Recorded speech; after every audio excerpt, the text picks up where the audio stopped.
అంటే కేవలం దళితుడైన కారణంగానే ఇవాళ ఈ పొజిషన్‌లో దానికి గుర్తింపు ఉండదు. కేవలం దళిత్ దాన్ని కూడా అంబేద్కర్ గారు చెప్తారు, కాన్స్పిరసీ ఆఫ్ సైలెన్స్ అని. నీలో ఒక ప్రతిభ ఉన్నప్పుడు దళితుల్లో అంటే దళితుడు గాని, వెనుకబడిన తరగతులు గాని, వాళ్ళలో స్త్రీలలో గాని ఒక ప్రతిభ ఉన్నప్పుడు దాని గురించి ఎవరు మాట్లాడరు. ఎందుకు మాట్లాడరు? అదే కాన్స్పిరసీ ఆఫ్ సైలెన్స్. మాట్లాడకపోతే దాని గురించి ఎవరికి తెలియదు కదా. విలువ ఉండదని.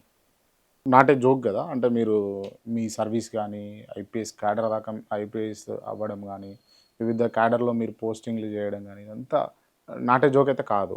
సో, మీరు ఏ డిస్క్రిమినేషన్ అంటే అంటే అక్కడి నుంచి డౌన్ నుంచి మీరు ఈ పొజిషన్ రావడానికి డిస్క్రిమినేషన్ ఫేస్ జేసిండ్రా మీరు? చాలా సార్లు అంటే ప్రతి క్షణం ఉంటుంది అది. డిస్క్రిమినేషన్ లేకుండా లైఫ్ అనేది ఉండదు.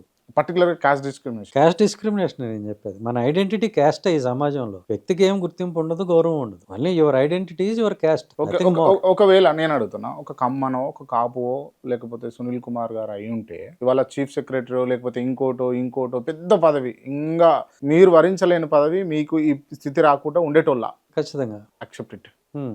బాధపడుతుర్రా దానికేమన్నా? నేనేం బాధపడను. నేను దళితుడిగా పుట్టినందుకు గర్వపడతాను. మళ్ళీ దళితుడిగానే పుడతాను.